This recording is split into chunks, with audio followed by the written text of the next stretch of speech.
Hey, welcome back to the channel, guys. So the PSP was released in North America on March 24th, 2005. So we're going to take a look at this little guy and see how well a 13-year-old portable console holds up today. So here we go.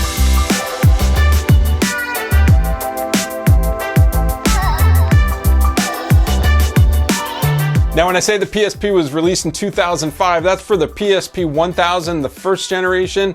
Then in 2007, the PSP 2000 series came out. Then in 2008, the PSP 3000. That's what we're reviewing today. This is the 3001.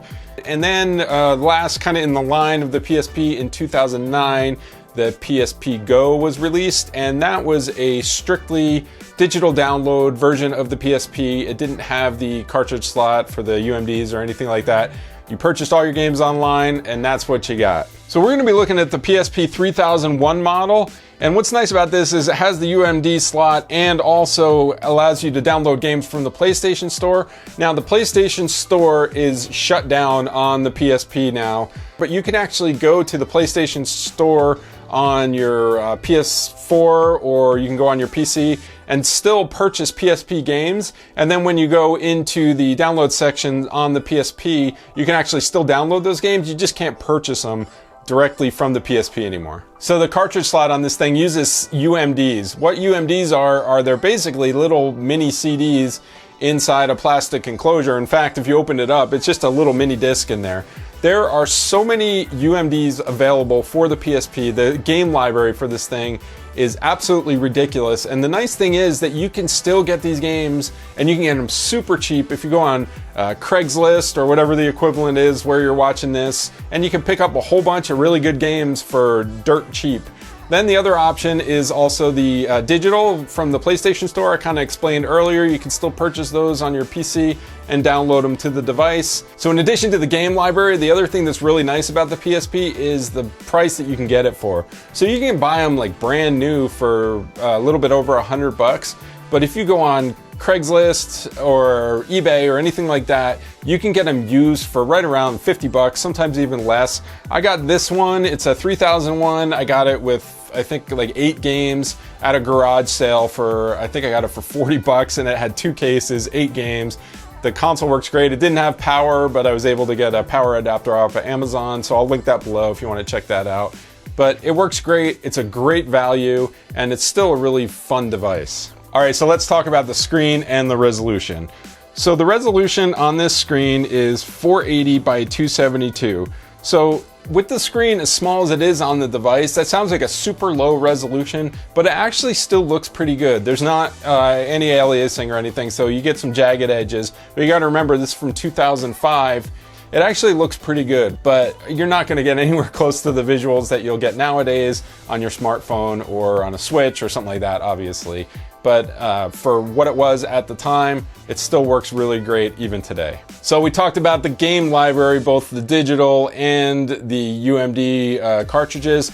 The other place that the PSP really shines, even today, is it is a fantastic portable emulation device. You can play old Genesis games, Super Nintendo, Nintendo. There's even a Nintendo 64 emulator for this thing. I've tried a lot of the emulators, the older stuff like the Genesis and the Nintendo, Super Nintendo. There's a Game Boy emulator that lets you play classic Game Boy Color, and Game Boy Advance games. That works really well as well. Even if you don't use any of the games that are specifically designed for the PSP, then these emulators work fantastically well, and that's my favorite way to use it, is with those emulators, playing some of those classic games. All right, so now the big question, right? Why would you get a PSP when you can do most of the stuff that I talked about, except using the UMD discs on your smartphone? Well, there's a few different reasons in my opinion. The first is that the PSP is an all-in-one device. It has the screen, the battery, the card slot, and the controller all in one compact device. You can just throw it in a case, throw it in your bag, take it with you on a trip. Really, really easy. You don't have to worry about pairing a controller with another device. They're still really affordable. Like I said, you can get it for like 30 or 40 bucks used with games. So it's a really good value. And the biggest thing for me is that it's not going to run down the battery on your primary device, which for me, my primary device these days is my smartphone. And if you've ever played graphically intensive games, especially if you're pairing with a Bluetooth device like controller, it's gonna kill the battery on your smartphone so quickly. The nice thing about the PSP is around the back you can pop off the battery cover, and you can have multiple batteries, get external chargers, and just keep a bunch of batteries charged up. Then when one runs out, you pop the battery case open, take the old one out, put the new one in, and you're back in business. You don't have to worry about running down your device and not being able to make calls and stuff like that. So of course it's not going to compare with the Nintendo Switch or something more modern like that. But at the time of this video, the first PSP was released like 13 years ago. And in my opinion, it still really holds up. The game library is just tremendous for this thing. And the fact that you can run these emulators really makes it a good value even for today. And I would definitely recommend picking one up if you can find one for a good price. So thanks so much for stopping by, guys. If you haven't subscribed already, please consider subscribing and leave it a comment below. Let me know what you think of your PSP, or if you have any questions about this, or even comments about the video. I love getting feedback. Also, please come see me on Twitter, Instagram, and Facebook. I love meeting new people on those systems as well and chatting with them. So I'll see you next time. Thanks, guys.